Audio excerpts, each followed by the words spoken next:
Good morning, friends. This is Dr. Nisha, the Hope Home and Diet Clinic. Friends, आज हम discuss करेंगे कफ और उसके टाइप्स और उनको कैसे मैनेज करना है।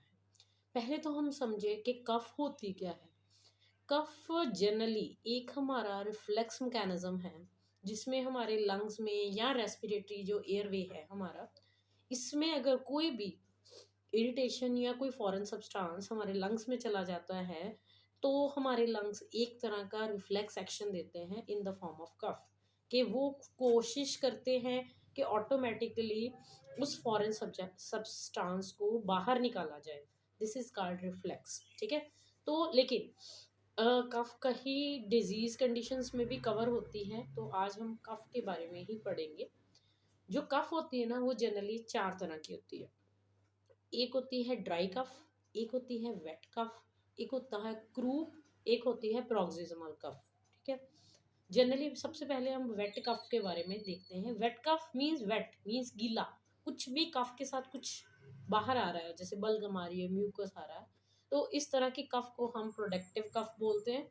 जनरली ये हमें एस्थमा के केस में, कॉमन कोल्ड जो जैसे आजकल फ्लू थोड़ा बहुत चला आ रहा है, इसमें भी हमें प्रोडक्टिव कफ मिलती है। ठीक है।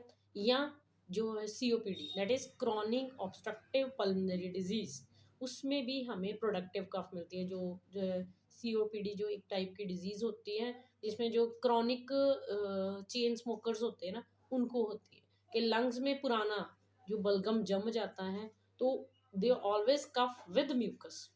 ठीक है। और जनरली ये कफ एक्यूट टाइप की होती है, हफ्ते में ख़त्म हो जाती है। लेकिन अगर ये प्रोडक्टिव कफ के म्यूकस आपका ग्रीन या येलो कलर का हो जाए, ठीक है, साथ में आपको सांस लेने में प्रॉब्लम आए, तो you have to need a treatment. Second होती है dry cough. Dry cough means, dry means सूखी खांसी, है ना। सूखी खांसी में जनरली आ जाते हैं जिसमें कोई भी म्यूकस डिस्चार्ज नहीं होता। ये जनरली यहाँ एयरवे जो आपका है, इसमें कोई इरिटेशन या इसमें कोई स्वेलिंग है या इसमें कोई ब्लॉकेज है, जैसे टॉन्सिलाइटिस के केस में है, साइनोसाइटिस के केस में है। उसमें क्या है कि पेशेंट को लगातार यहाँ पे थ्रोट एरिया पे इरिटेशन रहेगी और वो कफ करेगा, लेकिन लंग से कुछ भी बाहर नहीं आएगा। दैट मीन्स इट्स अनप्रोडक्टिव कफ। ठीक है। इसमें भी सेम है कि अगर आपको सांस लेने में कोई दिक्कत आ रही है या आपके छाती में से, चेस्ट में से कोई आवाज आ रही है, वीजिंग साउंड जिसको बोलते हैं, तब you have to need the treatment.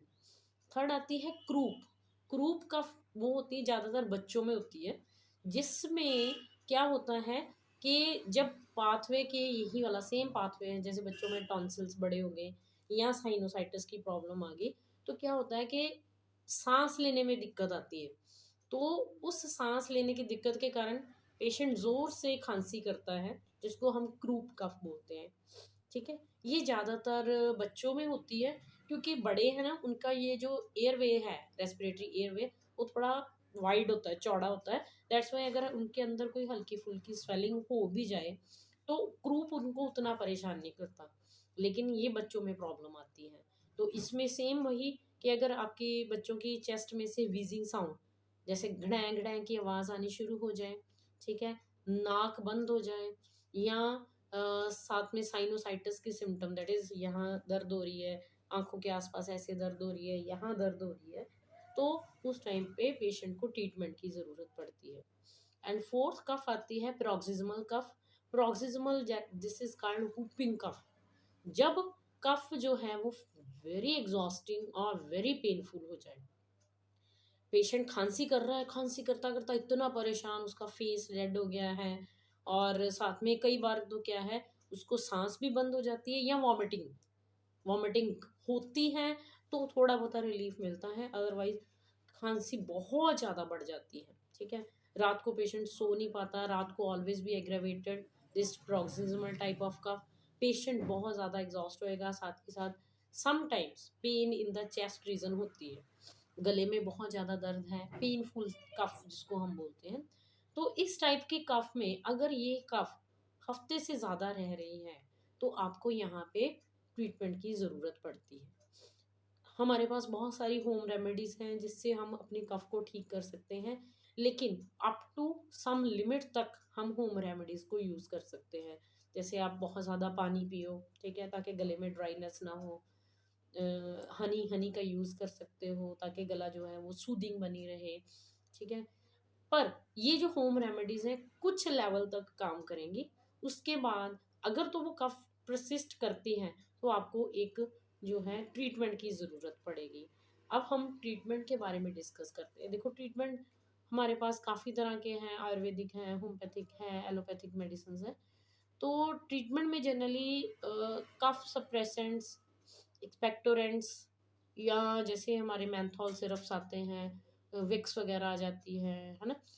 लेकिन सिंपल सी बात है, डिपेंड करता है कि आपकी कफ किस तरह की है, आपको ट्रीटमेंट भी उसी के हिसाब से लेना है। सबसे इम्पॉर्टेंट बात है, जैसे वेट कफ है जिसमें एक्सपेक्टोरेशन हो रही है।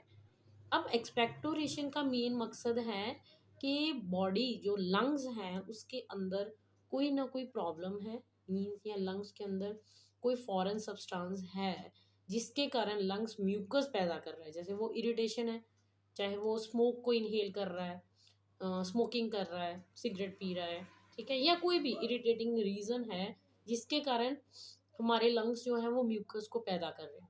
आपने कोई भी दवाई ली, उसने उस एक्सपेक्टोरेशन को निकालना बंद कर दिया, तो क्या होएगा?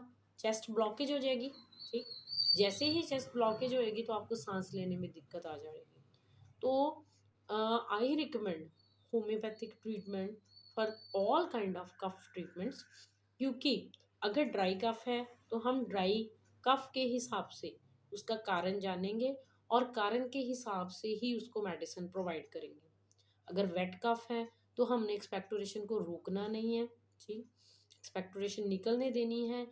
जितनी अच्छी एक्सपेक्टोरेशन निकलेगी, मेडिसिन इस तरीके से दी जाएगी कि वो बॉडी के अंदर जो म्यूकस प्रोडक्शन हो रही है जिस भी कारण, चाहे वो स्मोक इरिटेशंस है या अदर इरिटेशंस है, तो सबसे पहले उस इरिटेशन की सेंसिटिविटी को कम किया जाएगा लंग्स के लिए, ठीक है। सेंसिटिविटी कम होएगी तो लंग्स म्यूकस प्रोडक्शन को कम कर देगा, और म्यूकस प्रोडक्शन कम होएगा तो आपको एक्सपेक्टोरेशन वाली कफ जो है, वेट कफ है, वो ठीक होनी शुरू हो जाएगी।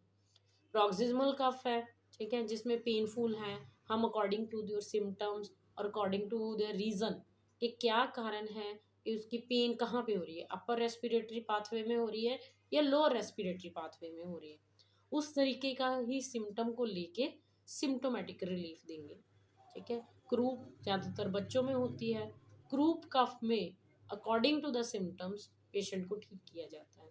तो कफ सप्रेसेंट्स, एक्सपेक्टोरेशंस या एक्सपेक्टोरेंट्स जो आते हैं, उनको बिना यूज़ किए ही आप अपनी कफ को ठीक कर सकते हैं, या होम्योपैथिक दवाइयों से इसको परमानेंटली रिलीव कर सकते हैं। आपको कोई भी इंक्वायरी करनी है या कोई भी चीज़ के लिए आपने पूछना है तो आप मुझे डायरेक्टली फ़ोन कर सकते हो।